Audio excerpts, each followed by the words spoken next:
Donc, vous êtes maintenant enregistrés, les gens. Ici aussi. Yes. Bon, ben, bonjour à tous. Merci d'être là. C'est le fun de voir qu'il y a tout le monde qui ont répondu à l'appel. C'est la première présentation de Horizon Mathématiques, un nouveau séminaire qu'on installe ici à l'UQTR. C'est important d'avoir un moment où est-ce qu'on peut se réunir puis partager des nouveaux sujets mathématiques, découvrir de nouveaux horizons mathématiques, justement. Donc, on espère que vous allez apprécier la présentation puis tout ce qu'on a préparé pour vous cet hiver. Puis on espère aussi que ce séminaire-là va se poursuivre au courant des prochaines sessions, que ce ne sera pas juste cette session-ci, mais que ça va vraiment poursuivre au courant des prochaines années. Donc, pour la première présentation d'Horizon mathématiques, on a Pierre-Olivier Parizé, que, bon, je pense que normalement tout le monde connaît. Là, il est professeur ici au département de mathématiques et ses travaux portent principalement sur l'analyse. Alors, il vient nous parler aujourd'hui de théorie de la sommabilité qui permet, bon, d'étudier la convergence de séries, par exemple, mais avec un différent cadre que celui auquel on est habitué dans nos cours.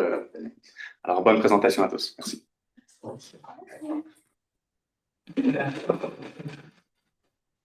OK, merci beaucoup Mathieu pour la présentation. Et oui, en effet, le but, c'est que ça se poursuive, qu'on ait aussi des gens de l'extérieur de l'UQTR qui viennent présenter des sujets mathématiques qui sont un peu à l'extérieur des cadres du cours, des cours qu'on enseigne ici, tout en étant abordables quand même pour des gens au premier cycle.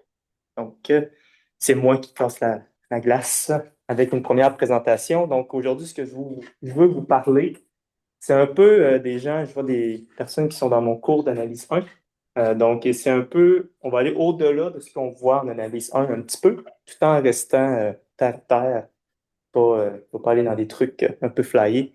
Donc, je veux juste vous montrer quelques petits aspects de la théorie de la sommabilité qui nous permet de sommer, d'attribuer une valeur, donc un nombre, à une série qui est divergente. Par exemple, 1 plus 2 plus 3 plus 4 plus 5 plus 6 plus 7, vous additionnez ça, habituellement, l'intuition nous dit que ça va donner de plus en plus grand. Mais aujourd'hui, je vais vous dire qu'en physique, des fois, ils aiment ça, voir 1 plus 2 plus 3 plus 3 égale à moins 1/12. Donc, celle-là, on ne pourra pas la traiter parce que les notions sont au-delà. Il faut un peu un cours d'analyse complexe pour comprendre comment on fait ça, mais je vais vous montrer comment sommer au moins 1 moins 2 plus 3 moins 4 plus 5 moins 6, qui donne un quart. Donc, puis, n'oubliez pas, c'est toutes des entiers. Là. Fait qu'on additionne, ça donne une fraction. C'est encore. L'autre est pire, c'est toutes des sommes de nombres positifs, ça donne moins 1/12. Ça n'est pas si pire, mais quand même une petite contradiction parce qu'on somme des entiers qui nous donnent un nombre rationnel. Donc, c'est ce que je veux un peu vous expliquer, la théorie derrière ces processus de sommation-là qui sont, de prime abord, on aurait dit contradictoires. Okay? Il y a un sens derrière tout ça, puis l'égalité n'est pas une vraie égalité, c'est une égalité en un certain sens. C'est bon? Donc, je vais essayer de vous amener vers ce cadre théorique-là. Donc, on va commencer, il y a belle lurette, donc il y a longtemps, le fameux paradoxe de Zénon. Il dit que si un objet veut se rendre à quelque part, ben, il doit au moins d'abord parcourir la moitié de la distance. Donc, ici, ce que j'ai illustré, c'est une flèche qu'on lancerait qui atteindrait une cible. Mais avant d'atteindre la cible, disons, on est à une certaine distance 1 de la cible. Donc, on lance la flèche. Mais d'abord, ce que Zénon dit, ben, je dois parcourir la demi de la distance avant d'arriver à la cible. Donc là, rendu à une demi de la distance, la flèche continue à avancer, elle doit parcourir la demi de la distance qui reste. Donc, on a parcouru une demi ici. Lui, on a ça. Donc, une demi, on a parcouru un quart. Donc, il nous reste finalement, pour obtenir un quart, on a fait la demi de la demi, donc un quart. Et ensuite, il nous reste un quart à parcourir. Donc, on va faire la demi du quart. Donc, elle va avancer, ça va faire un huitième. Et ensuite, ben, il reste un huitième, on va faire la demi d'un huitième, elle va avancer, ça va faire un 16e, et là, etc., etc., il va rester une certaine distance que Zénon disait, mais il faudrait sommer jusqu'à l'infini ces petites distances qu'on a divisées par 2, ce qui n'est pas possible dans la vraie vie, parce qu'on est dans des êtres finis, donc on ne peut pas sommer jusqu'à l'infini. Donc, ça amène à une sorte de paradoxe que pourtant, dans la vie réelle, la flèche atteint sa cible. Mais si on prend un point de vue abstrait, mais plus abstrait, d'un point de vue mathématique avec des calculs exacts, la flèche n'atteindrait jamais la cible si on prend ce raisonnement-là. C'est bon? Donc là, c'est un premier petit paradoxe que là, les gens commencent à jouer avec l'infini. Un autre, mais là, ça a été utilisé pour faire des calculs d'air. En fait, je vais faire le calcul ici là, parce que je voudrais avoir la somme. Hein. Est-ce qu'il y a vraiment 1, parce qu'on sait que la distance au total, c'est 1. Est-ce qu'il y a vraiment la somme des petites distances qu'on va ajouter nous donne bel et bien 1? Il y a une façon de faire, c'est, disons, je pose S comme étant cette somme de termes infinis-là. Et là, disons que je mets S, c'est 1/2 plus 1/4. Là, ce que je fais, je considère seulement les termes à partir de 1/4. Il y a un facteur de 1/2 dans chacun de ces termes-là parce qu'on divise par 2 pour 1/4, 1/8, 1/16 à chaque fois. Donc là, je peux mettre en facteur 1/2. Et qu'est-ce que j'obtiens? Entre parenthèses, c'est la même suite que j'avais au début, la même série, donc la même somme de nombres. Donc c'est S que j'avais nommé ça. Donc ça fait 1/2 plus 1/2 S. Et là, qu'est-ce que je peux m'amuser? Un petit peu d'algèbre. Et je trouve S égale 1 si je n'ai pas fait d'erreur de calcul. Mais c'est ce qu'on devrait avoir comme réponse intuitive, que la flèche est à 1 mètre, disons, la cible, ben, elle devrait parcourir 1 mètre, atteindre la cible. Mais les opérations qu'on a fait, on a joué avec des sommes infinies. Donc, c'est un peu suspect, mais si ça marche. On va voir un autre exemple où est-ce que les anciens, ils appellent les anciens, ont utilisé l'infini pour donner des résultats vrais. Okay?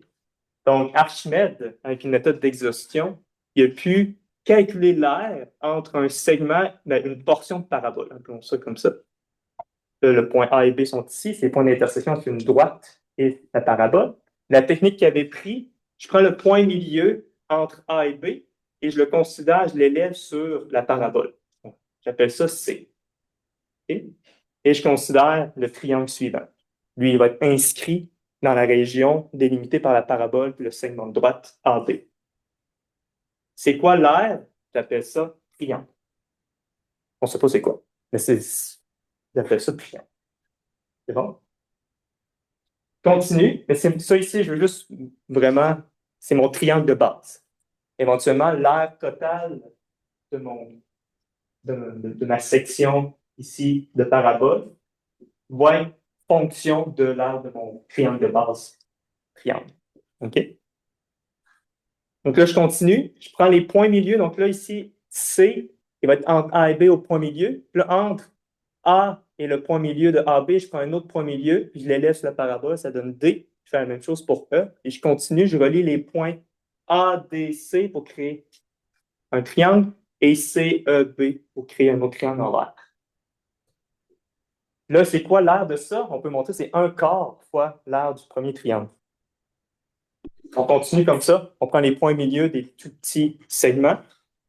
Au séminaire en maths? Yes, il y a de la place. Donc là, on continue, on relie les petits points. Et l'aire des triangles en rouge va être 1/4 des anciens triangles qu'on avait en vert, qui est 1/4 du triangle de base. Donc au total, ça fait 1/4 de 1/4 du triangle. Là, on s'entend, on pourrait continuer comme ça. Puis on appelle ça, je ne sais pas si c'est un verbe, c'est la méthode d'exhaustion. On essaie d'extraire, je ne sais pas s'il y a un verbe pour ça, là, mais exhaustion, exhauster. Je pense pas que. Mais ici, donc, éventuellement, à la limite, là, on va avoir des triangles qui vont couvrir toute l'aire de la région délimitée par la parabole et le segment de droite. Donc, Archimède avait trouvé que l'aire de la région grise qu'on avait au départ, qui est maintenant, on voit, presque toute recouverte par des petits triangles. Et là, ça va donner la somme du triangle de base plus 1/4 l'aire du triangle de base plus 1/4 l'aire du triangle de base, etc., etc. Donc, comment on fait pour obtenir l'aire? Ben, si on continue le raisonnement, la totale de la région grise, c'est cette somme-là infinie. Il faudrait continuer jusqu'à l'infini pour avoir toute la région grise. Là, on fait un petit peu d'algèbre. On va isoler, on va avoir un premier triangle, plus, on va mettre en facteur un triangle, puis on va multiplier ensemble les coefficients qu'on a. On va faire un quart plus un quart au carré plus, etc., etc. Un quart à la 3, un quart à la 4, etc. Et donc là, ce que je voudrais faire, finalement, c'est calculer cette somme-là, cette somme de termes infinis. Puis on va utiliser la même tactique qu'on avait. Donc ici, un quart plus un quart au carré plus un quart à la 3. On peut réécrire ça comme S égale à un quart plus un quart fois S. Avec la même tactique qu'on avait tantôt. Donc les termes après le premier un quart, donc à partir de 1 sur 4 à la 2 plus 1 sur 4 à la 3, on peut mettre en facteur 1 sur 4, puis on obtient la même somme qu'on avait à partir d'un quart. Donc, on peut réécrire ça comme S égale à un quart plus un quart fois S. Et en isolant, on trouve S égale à un tiers si jamais je n'ai pas fait d'erreur de calcul. Okay? Et donc, si on remplace notre somme, on peut obtenir l'aire de la région grise qui est 4 tiers du triangle, de l'aire du triangle de base. C'était le résultat d'Archimède. On va avoir l'aire d'une portion de parabole dont la base est un segment. C'est bon? Donc, si on connaît le triangle de base, l'aire du triangle de base, on peut calculer l'aire de la région qu'on avait un peu délimitée par la parabole. Mais, c'est bien beau tout ça, mais le calcul est-il légitime? On joue avec l'infini ici. Donc, ici, c'est pas trop perturbant, c'est des calculs que ça donne des résultats plausibles. Okay? Allons voir un autre truc. Une série qui, elle, on va faire des manipulations avec elle, puis on va trouver des valeurs D, parce qu'il n'y en aura pas juste une de possible. Mais si on considère la série de grandis, et qu'est-ce que tu fais? C'est 1 moins 1, plus 1 moins 1, plus 1 moins 1. Donc, c'est la somme des puissances n de moins 1. Puis là, qu'est-ce qu'on va faire? Au premier, tantôt, qu'est-ce qu'on a fait? On a manipulé la série en regroupant des termes ensemble, en extrayant un facteur. OK? Là, ce qu'on va faire, on va faire un peu la même chose, mais on va en regrouper moins. On a jusqu'à la fin de la série, on les regroupe ensemble. Là, on va juste regrouper des groupes distincts de nombres finis d'éléments ou de termes de ma somme. Donc, la première chose, je vais m'amuser à faire des petites manipulations de parenthèses. Je vais sommer ma somme infinie de la manière suivante. Mes parenthèses m'indiquent quelle opération que je fais en premier. Donc, 1 moins 1, 0. 1 moins 1, 0. 1 moins 1, 0. Donc, je regroupe mes termes de cette façon-là. Donc, techniquement, j'aurais 0 plus 0 plus 0 plus 0 plus 0. Donc, ça me donnerait 0. Une autre façon de regrouper, ça ne m'empêche pas de faire ça. Je laisse le premier 1 de côté, puis je commence au premier moins 1, puis je le regroupe de cette façon-là entre mes parenthèses. Ça fait moins 1 plus 1, moins 1 plus 1. Ça fait la même chose que tantôt, mais là, j'ai un 1 au départ. Ça fait 1 plus 0, 0, 0, 0, 0, 0. Ça fait 1. Là, c'est quelle la bonne valeur? J'ai fait des manipulations qui ressemblent à ce que je viens de faire là, avec les autres séries. Les autres séries, c'est les manipulations que je fais, peu importe les manipulations que je ferais, j'obtiendrai la même valeur. Mais ici, j'obtiens deux valeurs différentes. Puis, si on utilise en fait la technique exacte qu'on vient d'utiliser, les choses viennent encore pire. Okay? Donc, si je prends ma somme de termes infinis, je fais ça. Là, qu'est-ce que je peux faire? C'est mettre en évidence un moins 1 à partir du premier moins 1. On remarque que 1 moins 1 plus 1 moins 1, c'est exactement ma série, ma somme infinie de départ. Donc, ça fait 1 moins S. Donc, S, si je fais un peu d'algèbre, je ramène le S de l'autre côté, ça fait S égale à 1/2. Donc, j'ai trois valeurs possibles. Là, vous imaginez, je peux faire toutes sortes de combinaisons que peut-être je pourrais avoir n'importe quelle valeur possible. Donc là, on ne sait plus trop quoi faire. Donc, qu'est-ce qu'on fait? Est-ce qu'on a des problèmes? Là? Tantôt, tout allait bien. Là. Le premier raisonnement, ben, la flèche va atteindre la cible. C'est à 1 mètre. Ben, la somme infinie va être 1 mètre. Même chose pour les triangles avec la parabole. Ton calcul va donner l'aire. On le voit visuellement que ça va donner une limite finie, que ça va donner un nombre. Mais ici, on ne sait pas trop vers quoi ça s'en va. C'est quoi la bonne valeur? Y a-t-il une bonne valeur entre 1, 0 et 1/2? En tout cas, grandit, lui, qu'est-ce qu'il disait? C'est ça sa justification. Deux frères héritent de leur père d'un joyau rare d'une valeur inestimable. Cependant, leur père ordonne de ne jamais vendre le joyau. Les frères s'entendent à garder le joyau dans leur famille respective une année sur deux. Si cette entente dure toute l'éternité entre les descendants des frères, alors les deux familles posséderont la moitié de la valeur du joyau. Donc, finalement, ce qu'il dit, c'est que la somme, on peut interpréter 1 moins 1 moins 1. Quand que tu sommes ça, tu peux interpréter ça comme ben, 1, c'est la personne qui a le joyau, puis moins 1, c'est la personne qui n'a pas le joyau. Et en fait, quand tu fais des sommes, on va voir qu'il faut faire des sommes partielles. Donc, au lieu de faire toute la somme, on arrête avec un certain nombre de termes. Donc, disons 1, après ça, 1 moins 1, 0. 1 moins 1 plus 1, 0. On peut voir ça comme la somme cumulée. Donc là, on voit que c'est 1 ou 0. Donc, on voit que, comment il interprète, la vraie somme, ce serait la valeur moyenne possible entre les termes de tes sommes partielles. Donc, autrement dit, lui, il voit ça comme une valeur moyenne. OK? Mais est-ce qu'on peut rendre les choses plus sûres? On s'entend que ce n'est pas un raisonnement rigoureux que de mettre ça en analogie avec une personne qui hériterait d'un joyau avec une valeur inestimable et que là, ce n'est pas une justification que, en tout cas, aujourd'hui, on accepterait comme rigoureuse. OK? Donc, on va aller dans le terrain un peu plus rigoureux de pourquoi on peut faire des manipulations comme qu'on a fait et pourquoi qu'on attribuerait la valeur 1/2 à la somme 1 moins 1 plus 1 moins 1. Okay? Parfait. Donc, comment on rend les choses plus rigoureuses? Et donc là, c'est là qu'on rentre un peu plus en analyse. Donc là, Bolzano est arrivé avec une définition.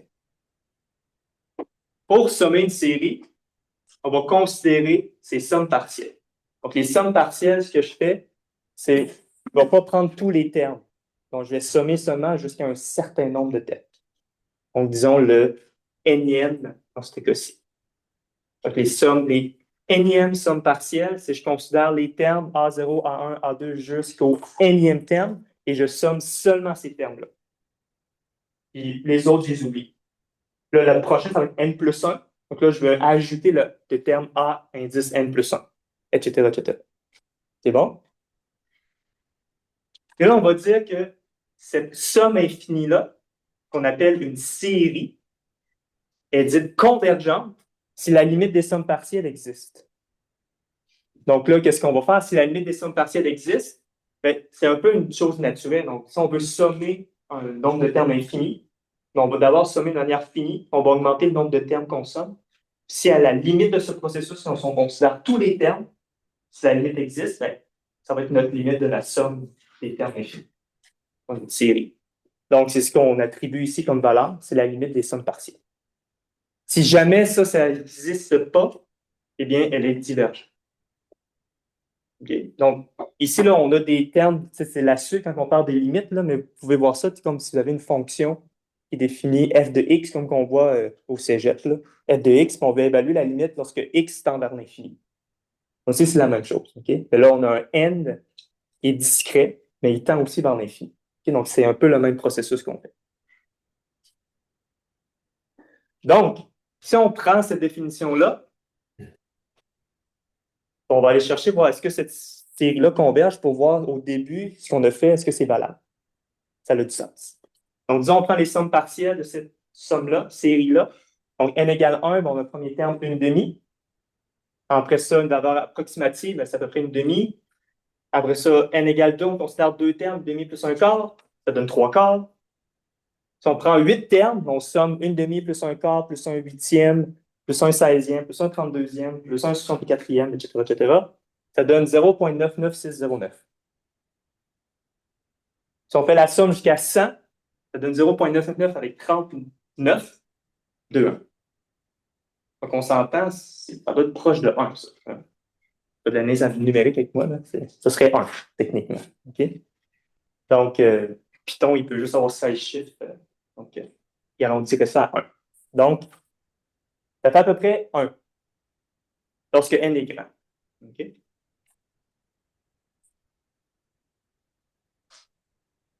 Donc, je vais vous dire la suite, elle converge. La suite des sommes partielles, elle converge vers 1, donc la série est 1. Donc là, si on veut refaire notre processus, disons, je voudrais trouver la valeur Sn égale 1/2 plus 1/4 plus 1/8 jusqu'à 1 sur 2n.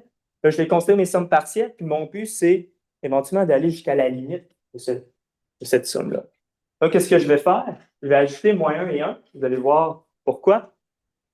Parce que le terme, quand j'ajoute moins 1 plus 1, le terme 1 va me permettre d'écrire, là, je n'ai pas écrit la preuve, mais 1 plus une demi plus un quart plus un huitième jusqu'à 1 sur 2n. On peut l'écrire comme 1 moins une demi à la n sur 1 moins une demi. Vous pouvez voir ça comme si c'était 1 plus x au carré plus x à la 3 plus x à la n. Ça devient 1 moins x à la n sur 1 moins x. OK? Donc, on met x égale à une demi là-dedans. Et là, une demi à la n, et si on fait 0,5 à la n, quand n est grand, ça devient très, très petit. Donc, la limite est 0 lorsqu'on pousse n jusqu'à temps qu'il soit le plus grand possible. Et donc, la limite de Sn, ça va être moins 1 plus 1, parce qu'ici, ça vaut 0. Donc, 1 sur 1 moins 1,5 qui donne 1. Donc, la limite est égale à 1. All right. Donc, on a la limite. Si on prend le processus qu'on a fait au départ, donc là, si on reprend ce qu'on a fait au début en faisant des manipulations avec notre série, là, on obtient ça, on obtient ça. Donc là, c'est la même technique qu'on utilise. Donc, j'ai fait un facteur d'une demi. Là, qu'est-ce que je remarque, c'est qu'en fait, les termes ici, c'est la somme partielle, mais jusqu'à n-1 terme. OK? Donc, si je sais, là, ça, je ne sais pas, mais si je sais que la limite de Sn existe, qu'on vient de vérifier, bien, la limite des n-1 termes, donc les termes si je considère juste la suite avec, j'oublie le dernier terme, la limite, lorsque n devient grand, bien, je vais quand même couvrir tous les termes de la suite. Donc, la limite va être la même. OK? Et donc, ça, je considère ça, mais là, j'obtiens que la limite à gauche que je vais calculer, c'est la 1 demi plus 1 demi limite de Sn moyen. Mais ça et ces termes-là, la limite de Sn et Sn moyen, c'est la même chose. Donc, on obtient S plus 1 demi plus 1 demi S. Et donc, S égale 1. Donc là, notre méthode est rendue plus rigoureuse. On fait référence aux les notions de limite. Okay? Puis la limite a été définie rigoureusement.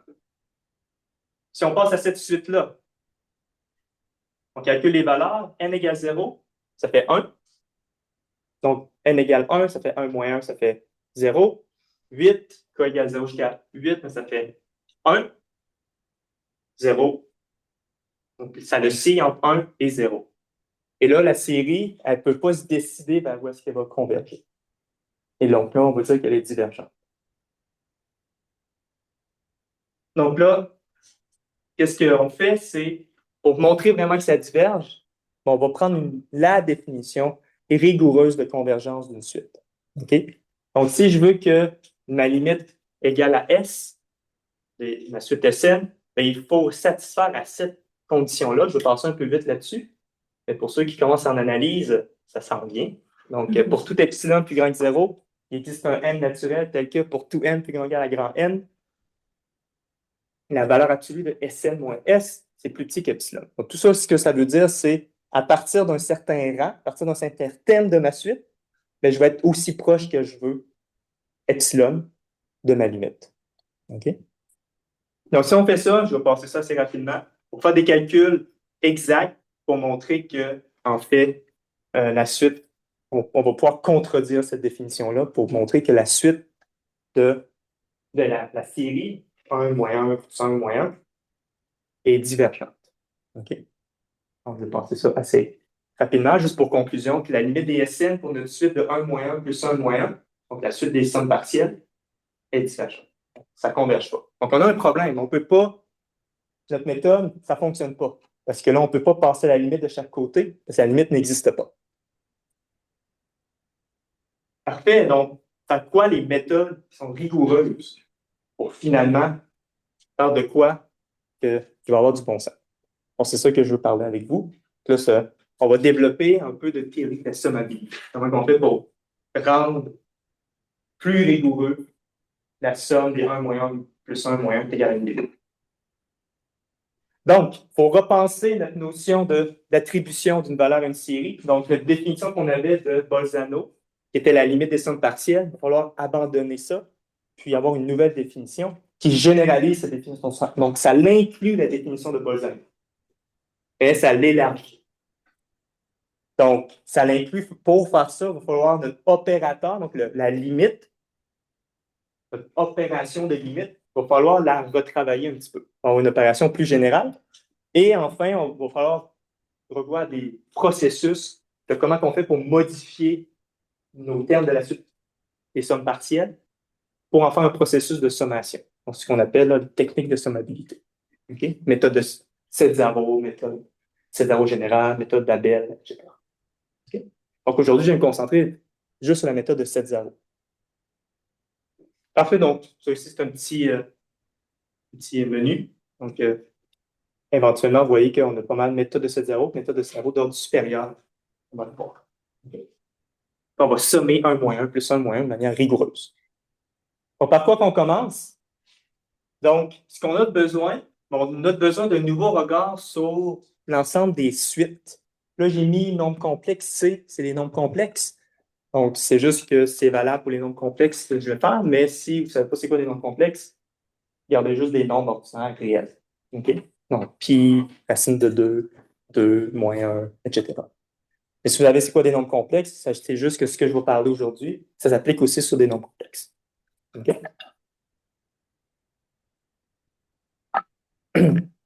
Donc, on pose toutes les suites possibles. Toutes les suites qu'on peut former, on les nomme C exposant N indice 0. N indice 0, c'est juste les nombres naturels qui vont partir à 0 au lieu de 1. OK? Puis on les munit des opérations suivantes. Si je veux sommer deux suites, ben, je fais comme si j'avais des vecteurs. Donner des vecteurs et des composantes. Donc, j'ai un vecteur. Comment que je fais pour. Si j'ai deux vecteurs, si je veux les sommer, ben, j'additionne leurs composantes respectives en X et en Y si j'ai deux composantes. Là, ici, j'ai plein de composantes. J'en ai en fait une infinité. Donc, je peux voir comme une suite, comme un vecteur avec une infinité de composantes. Là, pour la sommer, je vais faire la somme de la suite S et T. Et là, je somme chacune des composantes respectives. Donc, en n égale 0, à l'entrée n égale 1, l'entrée n égale 2, jusqu'à l'infini. Puis, une multiplication scalaire, si j'ai un scalaire, donc un scalaire, c'est juste un nombre, et je vais multiplier mes suites par ce nombre-là, et je le définis comme ça. Donc, j'ai une suite S, puis K ou kappa. Donc, kappa fois S, c'est juste multiplier chaque terme de ma suite par le nombre kappa. On va voir un petit exemple de manipulation algébrique. Donc, si j'ai cette somme-là, qui était finalement la somme 1 plus 1 demi plus 1 quart plus 1 huitième, elle était écrite en symbole de sommation. Puis on avait vu que chaque terme Sn, les sommes partielles, c'est égal à 1 demi plus 1 demi Sn moins. Donc, ce que je peux faire, je peux partir avec ma suite S. Pas de limite ici, c'est juste ma suite. Puis là, ici, je vais la distinguer. Donc, qu'est-ce que je peux faire? Je peux la scinder en deux. Avec la suite qui commence à S0, puis ensuite il y a des zéros, puis ensuite l'autre suite qui a un zéro à la première entrée et le restant S1, S2, S3. Donc, si je somme le côté droit, j'obtiens tous les termes de ma suite originale en faisant composante à composante. Donc là, si je continue, j'utilise maintenant, je les séparais comme ça parce que je vais utiliser Sn, cette identité-là, qui est valable pour toutes les entrées n à partir de 1. Donc, 1 demi plus S0, je peux remplacer S1 par 1 demi plus S02, S0 sur 2. Ensuite, S2 par 1 demi plus S1 sur 2, etc., etc. C'est bon? Là, qu'est-ce que je peux faire? Mais là, il y a un facteur de 1 demi dans chacun des termes. Donc, je peux scinder et mettre un facteur 1 demi en des textes. Donc, c'est ça un peu, faire des manipulations algébriques avec les séries de manière plus abstraite. Là. Et donc, une petite remarque qu'on va se servir, là, cette notation-là. L'ensemble C, ça va être l'ensemble de toutes les suites qui sont convergentes. Et donc, la limite des Sn existe. C'est bon? OK, donc, c'est moi ça? Donc ici, on va poser lim S, c'est ce qu'on appelle un opérateur de limite. Donc lim S, c'est la limite des Sn. Là, si on veut que ça ait du sens, c'est comme une application, une fonction qui prend une suite en entrée, puis la sortie, donc la valeur de cette application-là, c'est la limite de la suite. Okay? Ce qu'on appelle une fonctionnelle linéaire. Puis, si on veut que ça ait du sens, il faut que la suite soit convergente. Donc, on va se prendre une suite S dans l'ensemble C des suites convergentes. OK? Donc là, ce qu'on a derrière notre méthode, c'est que si, à cause de cette identité-là, quand j'avais pris la limite de chaque côté, c'est comme prendre l'opérateur limite appliqué à des suites. Donc, si je prends l'identité suivante qu'on vient de calculer, j'applique l'opérateur limite de chaque côté. Et l'opérateur limite, elle est linéaire. Ça veut dire que quand tu as une somme, tu peux distribuer ton application sur la somme, comme la limite. Hein? C'est une limite de somme, disons, de fonction, c'est la somme des limites. Ici, c'est la même chose. Puis les constantes peuvent sortir de la limite aussi. Donc, c'est ce qu'on applique ici du côté droit. Donc, l'opérateur limite est linéaire, donc il s'applique sur lui. Une demi fois cette suite-là et une demi fois la limite des 0, S1, S2 de ciel. Et enfin, on applique la propriété que si on décale la suite par la droite d'une position, c'est ce qu'on fait. On a S0, S1, S2. On l'a décalé pour obtenir 0, S0, S1, S2. C'est ce qu'on voit ici, 0, S0, quand on applique l'opérateur de limite. On voit que à droite de l'équation, il y a exactement la suite originale, mais décalée d'une position par la droite. Donc, si on a que la limite de ces deux suites-là sont égales, ce qui est le cas pour l'opération de limite traditionnelle, mais on peut conclure que S est égal à cette limite-là, on s'en va à l'infini, c'est toujours 0, ça va être 0. Celle-là, ici, ça va être 1, fois une demi, c'est une demi. Plus celle-là, c'est la même que cette limite-là, des S0, S1, donc ça donne S. Donc, en simplifiant, on obtient les mêmes calculs que tantôt, S égale à 1. Donc là, j'ai refait les mêmes calculs de comme 3-4 façons différentes. On obtient 1 tout le temps, mais c'est juste exprimé d'une façon différente. Okay? C'est exactement les mêmes calculs. Donc, ce qu'on a fait dans ces processus-là, c'est qu'on a appliqué 3 propriétés d'opérateur de limite. Celle-ci, l'application l'opérateur lim est bien définie. Donc, il faut s'assurer que ça donne une valeur. Si ça n'a pas de sens, ça ne donne pas de valeur, bien là, on ne pourra pas l'utiliser. L'application lim est linéaire. Donc, quand on a une somme de suite, l'opération limite, ça va être la limite de la somme. Okay? Donc, la limite de la somme, c'est la somme des limites. Et l'invariance par rapport au décalage à droite des termes d'une suite. Donc, décalage à droite, il y a un opérateur de décalage qui dit que c'est comme, pour ceux qui sont en informatique, le bit shifting. Là. Tu shifts à 1 le bit ou à gauche ou à droite. C'est ce qu'on fait, c'est l'opération décalage à droite. Donc ici, décalage à droite, je fais S tilde à une suite, je prends tous ces éléments et je les décale d'une position par la droite. C'est la propriété que j'ai utilisée, que l'opérateur limite, ça va donner la même limite que je prends ma suite originale et je la décale d'une position par la droite. Donc ça ne change pas la valeur de la limite. C'est ça qui est important dans mes calculs. Parfait, donc là, ça nous donne une définition un peu formelle. Là. On va avoir des exemples, comment on va appliquer ça. Et, on va dire qu'une application phi sur un sous-ensemble vectoriel E de toutes les suites est une fonctionnelle linéaire invariante par décalage à droite si ce que ça nous donne, c'est une suite. Non, ici, c'est une erreur. C'est un entier. Pas un entier, un nombre réel. Parce que je veux calculer des limites. Donc, c'est une fonctionnelle ici. Là, ça doit être un nombre réel ou un nombre complexe. Ici, il y a une petite erreur. Phi de E doit être inclus dans un ensemble de nombres. Et ensuite, si j'applique à une somme, ça devient la somme des valeurs de ma fonctionnelle linéaire. Et si j'ai des constantes, ils sortent de mon application. Donc, c'est ça, être linéaire.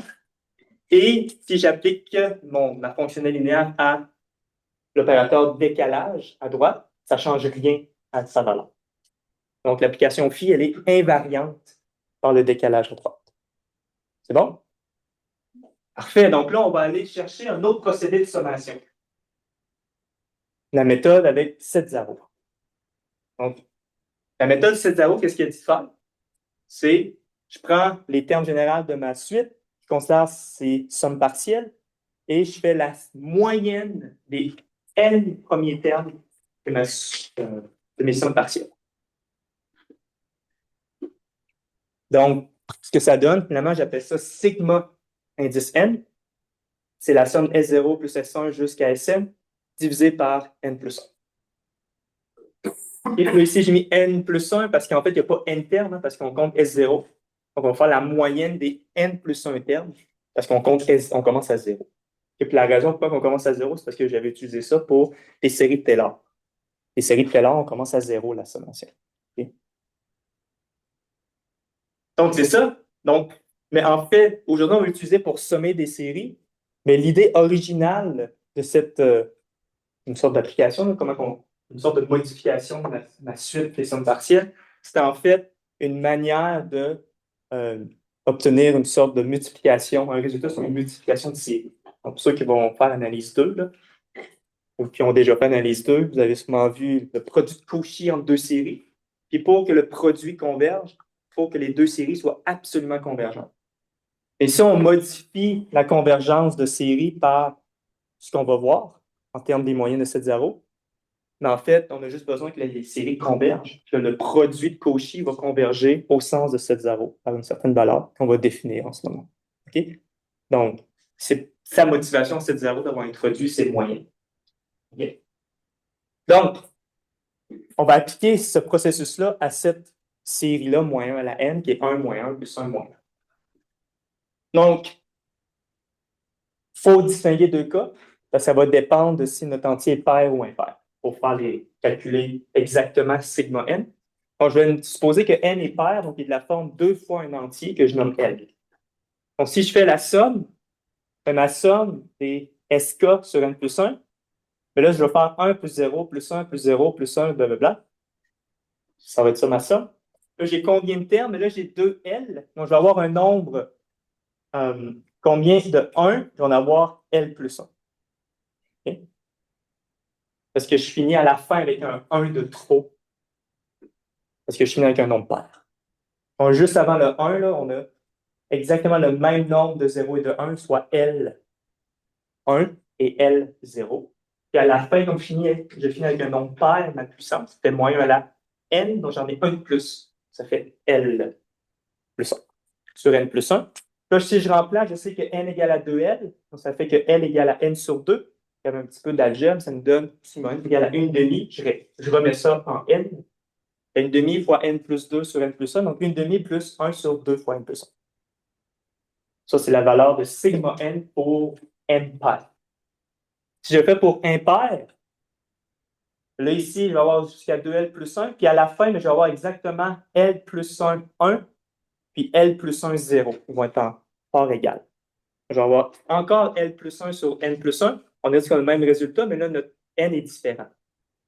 Donc, si j'isole L, ça fait N moins 1 sur 2, puis je remplace L par son expression en termes de N, ça donne 1 demi.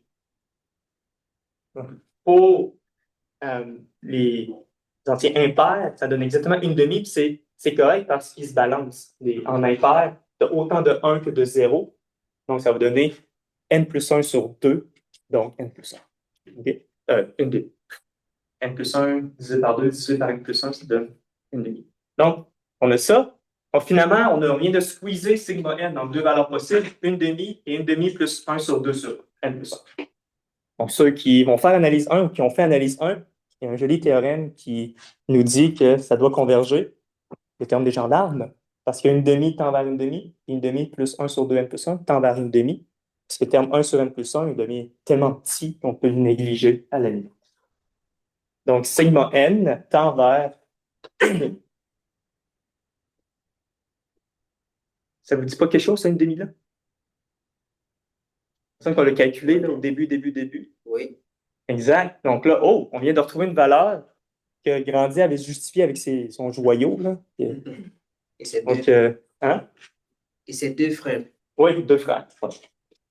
Donc, on retrouve la valeur. Donc là, là, on est sur une bonne piste pour vraiment, ce serait quoi la vraie valeur à attribuer à la série grandie?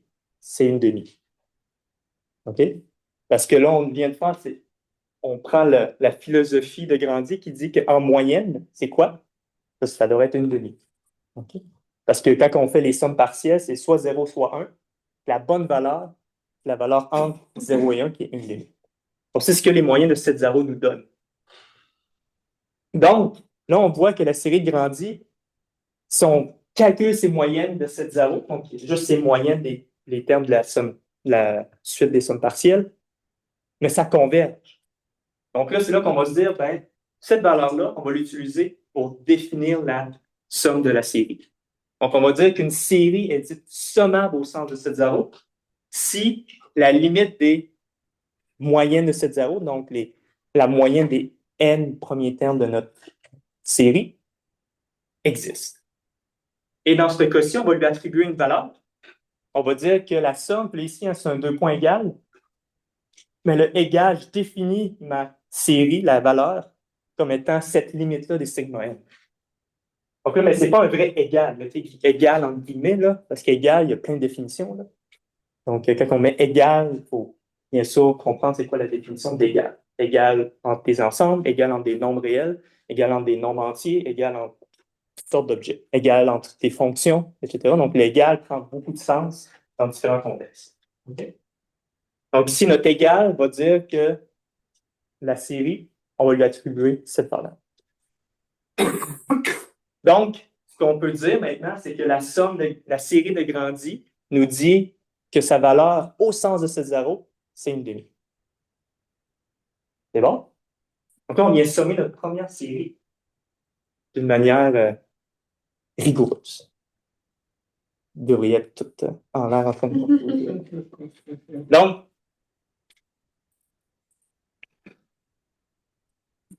Donc là, qu'est-ce qu'on va faire? On va rendre ça encore plus rigoureux parce que là, ce qu'on veut faire, c'est des opérations avec, comme j'avais défini, un opérateur de limite. Donc, limite, je vais les appliquer à... Parce que je veux rendre le calcul que j'ai fait au début rigoureux. Tu sais, quand j'avais mis 1 est égal à 1 moins S, j'obtenais que S est égal à une demi, mais S est égal à 1 moins S. Donc, 2S égale à 1, donc S égale à une demi. Comme ça, on avait trouvé la valeur, une des valeurs pour la série de Grandi, qui ça donne avec la bonne. Mais là, j'aimerais ça justifier rigoureusement cette opération-là. C'est ça mon but. Là. Tout ça, c'est pour en arriver à justifier rigoureusement les manipulations que j'ai faites au début sur des séries qui étaient divergentes. Donc, pour faire ça, j'ai besoin d'un espace, donc un ensemble qui, dans le fond, au lieu d'être le même que ça ressemble beaucoup à C, l'ensemble des suites convergentes, mais là, cette fois-ci, je vais prendre C indice sigma pour l'ensemble des suites pour lequel la limite des moyennes de cette zéro existe. Donc, les suites qui sont convergentes au sens de cette zéro. Et on va définir l'opérateur limite sigma comme étant la limite des sigma. Et là, on peut montrer que l'application lim sigma est une fonctionnelle linéaire invariante par décalage à droite sur C sigma. La preuve n'est pas trop compliquée. Avais-tu 50 minutes? Oui. On va sauter la preuve parce qu'on n'a pas besoin de ça. Donc, maintenant, si je reprends les calculs, donc là, je réécris ma somme, donc je voudrais justifier rigoureusement mes calculs que j'ai faits. Donc, S est égal à, et là, je sépare en deux ma somme, j'obtiens ça. Là, à cause de mon identité que j'ai, Sn est égal à 1 moins Sn moins 1. Je peux réécrire S1 en termes de 1 moins S0, 1 moins S1, 1 moins S2 pour les termes suivants. Puis je réécris ça comme étant finalement, je rescinde en deux la suite de 0, 1 moins 0, 1 moins S1, 1 moins S2, en 0, 1, 1, 1, jusqu'à l'infini, parce qu'il y a 1. Et ensuite, 0, S0, S1, S2. Donc, on voit que la dernière suite dans la dernière égalité, c'est un décalage à droite de ma suite originale.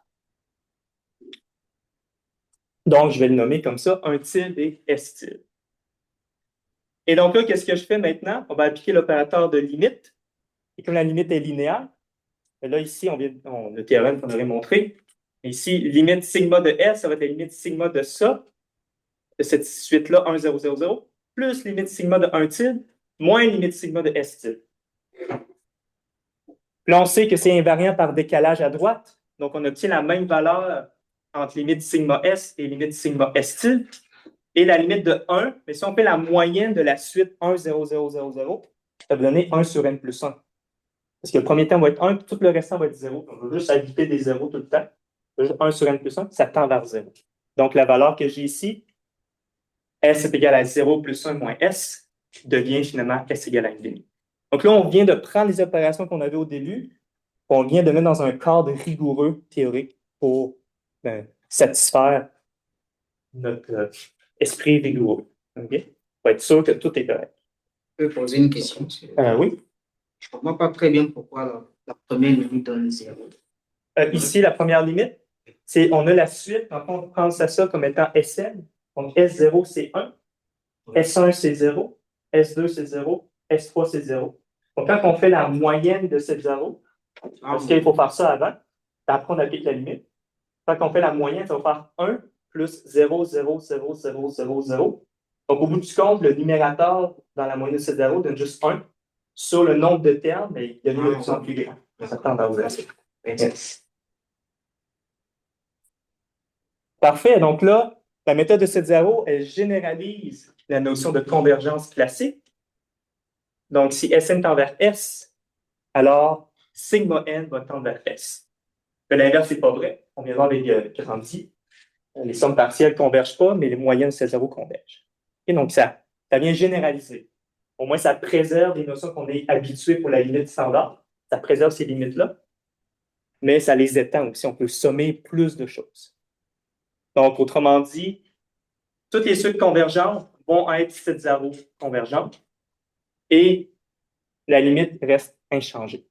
Donc, on dit que la méthode de set 0, elle est régulière. Parfait. Là, on peut aller un peu plus élevé.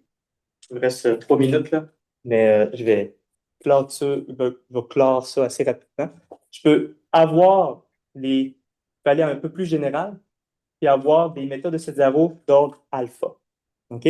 Donc, je remplace par des coefficients binomiaux, finalement. Donc, si je continue, la méthode de set 0 d'ordre alpha, ça nous donne ça ici. Là, on pourra avoir plus de résultats plus généraux. Et je vais juste conclure, j'ai d'autres trucs là, mais je n'ai pas le goût d'aller voir ça. Je vais juste vous montrer ça ici, parce que j'ai dit l'essentiel que je voulais. Donc, ici, la méthode d'Abel, on peut aller encore plus loin que la méthode de Cesaro, méthode de Cesaro d'ordre alpha, et on peut aller encore plus loin en ce qui concerne les méthodes d'Abel, qui là, au lieu de faire des limites, disons, de moyenne, on peut faire des limites de série de puissance, dont les coefficients devant les x à la n, c'est les termes de la série originale. Si la limite lorsque x tend vers 1 existe, mais ça, on va dire que c'est seulement au sens d'Abel. Et vous avez aussi des techniques qui utilisent des prolongements analytiques. Et ça veut juste dire qu'une série va être sommable si jamais on peut trouver une fonction analytique dont la valeur en un certain z va nous donner la valeur de la série. Okay? Donc, c'est comme ça qu'on attribue la valeur, finalement. Et par exemple, la somme 1 plus 2 plus 3 plus 4, c'est zeta de moins 1. Vous connaissez la notation, mais zeta, c'est la fonction de zeta de Riemann. Et dans le fond, elle n'est pas définie en moins 1. On peut la prolonger analytiquement sur le demi-plan à gauche de la droite x égale 0. Et la valeur en moins 1, c'est moins 1 douzième. Et ces valeurs-là, pour les gens en physique, est super importante. Par exemple, dans des trucs, l'effet Casimir, pour calculer les niveaux d'énergie du vide quantique. L'énergie totale correspond à moins 1 douzième. Puis, qu'est-ce que tu dois faire? Tu dois faire la somme de 1 plus 2 plus 3 plus 4. Puis, expérimentalement, il mesure cette valeur-là, qui là, peut être rendue rigoureux par des méthodes de sommabilité. Donc, c'est juste ça que je voulais vous raconter aujourd'hui.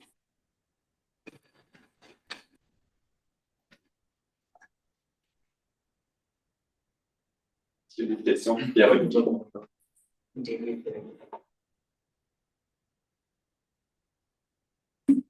Oui. bon, j'aurais une question. Au début, bon, tu parlais de Bolzano qui a introduit là, formellement la convergence de séries. Est-ce que c'est la première définition qu'il y a ou avant ça, je ne sais pas si tu sais s'il y avait d'autres tentatives de définition formelle de convergence? Selon ce que j'ai lu, il y a Cauchy comme français que lui était plus au niveau des fonctions. Donc là, il définit la notion de limite de fonction. Bolzano était, avec Cauchy, un des premiers à formaliser la notion de convergence dans le contexte des suites, contexte des fonctions. Mais avant, c'était très chaotique. Okay. Donc, c'était les gens qui faisaient n'importe quoi. Là. On sait Newton faisait du calcul différentiel, mais il n'y avait pas de notion rigoureuse de convergence. Il faisait du calcul différentiel, puis il faisait des frictions, il faisait des développements de Taylor, puis on disait, ah, voilà, la dérivée, c'est le coefficient là. Donc, c'était pas pas très, le développement de l'analyse était très rudimentaire. Donc, avant, non, il n'y avait pas, les gens utilisaient ça. C'est à moins qu'il y ait quelqu'un caché qui, lui, par magie, il avait toute l'information, mais non, pas en ma connaissance. Avant, c'était très rudimentaire. Oui. Est-ce que l'extension avec les limites de Césaro correspond à même chose avec les prolongements analytiques? Parce que dans la série moins 1 à la somme à la moins 1 à la puissance n, si ça remplace par z, c'est 1 sur 1 moins z. Ok, ouais. Mm-hmm. Ça correspond à la même effet. Donc, Césaro, ça coïncide avec le prolongement analytique. Exact. C'est toujours le cas ou... Pas toujours. En fait, là, ce que tu fais ici, c'est une méthode d'Abel. En fond, tu considères une série de puissances, on va bien. C'est une série de puissances que, en fait, on fait. Donc, on met la série de puissances, en fond, ce que tu lis, c'est somme des x à la n, qui donne 1 sur 1 moins x. Donc là, dans ce cas-ci, c'est oui, cette fonction-là, on va pouvoir l'étendre analytiquement. Et là, le théorème d'Abel nous dit que si cette fonction-là a une valeur, la limite des sommes partielles va être exactement la valeur de cette fonction-là qui correspond à un prolongement analytique de ta fonction. Qui coïncide avec Césaro. Puis, dans ce cas-ci, oui. Ouais. Exact. Est-ce que c'est toujours le cas? Pour ça, oui. Ouais. Yes. Parce que la méthode d'Abel est plus puissante, un peu plus, mais plus puissante que la méthode de Césaro. Puis la méthode d'Abel, c'est un cas particulier de prolongement analytique. En général, oui, ça va toujours être le cas. C'est à cause de l'expression. Exact. Oui. J'aurais une question. Toi, dans le fond, tu travailles là-dessus au doctorat. Puis c'était quoi, toi, tes travaux par rapport à tout ça? Ben moi, oui, c'est une bonne question parce que j'avais fait une présentation comme ça. En fait, c'est une des parties de la présentation que j'avais fait à l'Université Laval pour ce qu'on appelait les midi-conférences, l'Université Laval. Puis la deuxième partie, je présentais plus mes travaux de recherche par rapport à ça. Puis parce qu'ils m'avaient invité pour parler de ça. Puis mes travaux de recherche, en fait, ce que j'essaie de faire, c'est sommer des polynômes de Taylor, mais qui ne sont pas sommables au début. Donc, d'où la théorie de la sommabilité qui était utile dans mes travaux de recherche. Donc, c'est pour ça que je me suis intéressé à ça. Donc, je voulais sommer des polynômes de Taylor qui étaient a priori pas sommables.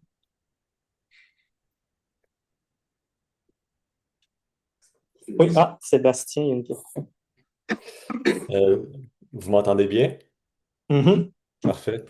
En fait, c'est pas une question, c'était plus un commentaire concernant la fin, en fait, de ta présentation sur l'effet Casimir. Donc, tu sais, je trouve ça particulièrement intéressant parce que, tu sais, des fois, on a l'impression que les mathématiciens vont un peu pelleter des nuages, là, puis comme complexifier les choses. Mais donc, on a ici une situation vraiment qu'on peut calculer très précisément, là. Donc, l'histoire, c'est dans le fond, si on met deux plaques très, très près une de l'autre, et en fait, les plaques vont s'attirer par des effets quantiques, là, le vide quantique. Et donc, pour faire ces calculs-là, ben, on a dû effectivement faire le fameux calcul là, de 1 plus 2 plus 3 qui donne moins 1 douzième, ce qui, quand on y pense, comme tu le mentionnais au tout début de ta présentation, n'a absolument aucun sens d'avoir un nombre rationnel comme ça avec une somme de nombres naturels. Donc, en fait, je vais juste mentionner ça. Il y a quelque chose d'assez je trouve singulier puis presque magique là, de voir qu'il il y a réellement des applications de ça, puis qu'on peut mesurer concrètement les choses. Mhm. Voilà. Ouais. C'est bien que tu le dises. Au début, je n'étais pas sûr de le mentionner parce que je connais vraiment pas ça. Mais je l'ai juste mentionné, puis c'est bon que j'ai pu compléter. Mais effectivement, les connexions peuvent être assez exceptionnelles et non prévues. Absolument. Merci pour le commentaire. Je sais pas si vous avez une question. On peut remercier à nouveau Pierre.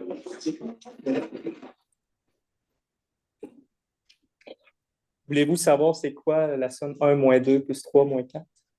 Je vous ai dit que c'était un quart, là, mais je vais vous montrer quelle méthode de sommation qu'on a utilisée. Qui est ici, finalement, c'est la méthode sigma n au carré. C'est la méthode la méthode SAO ne fonctionne plus pour cette somme-là. Donc, si on fait des calculs, là, SN, si on prend la série 1 moins 2 plus 3 moins 4, et si on fait les calculs SN, des sommes partielles, et si n est pair, ça donne ça, et si n est impair, ça donne cette deuxième moins n plus 1 sur 2. Et ça diverge, hein, c'est n plus 2 qui tend à l'infini.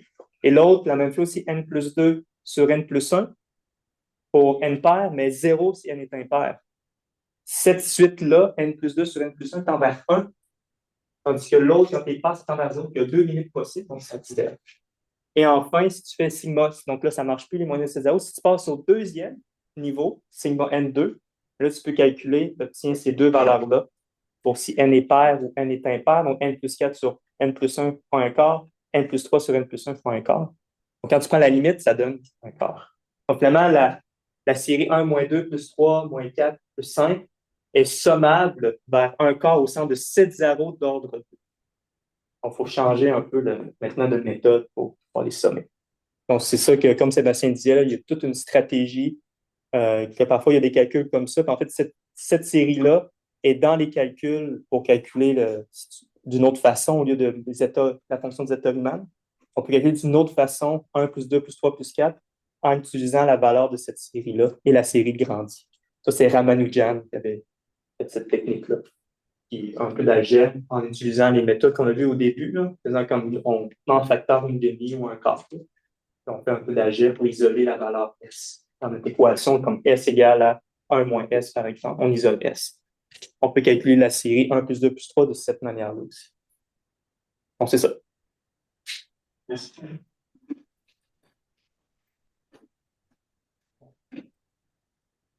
Donc, merci beaucoup d'être venu.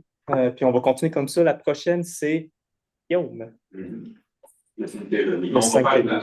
Ouais, comme d'habitude. Merci.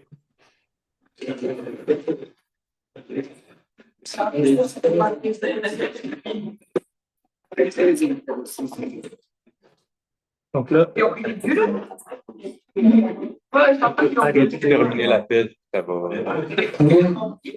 à droite complètement, juste à moins que... je voulais juste.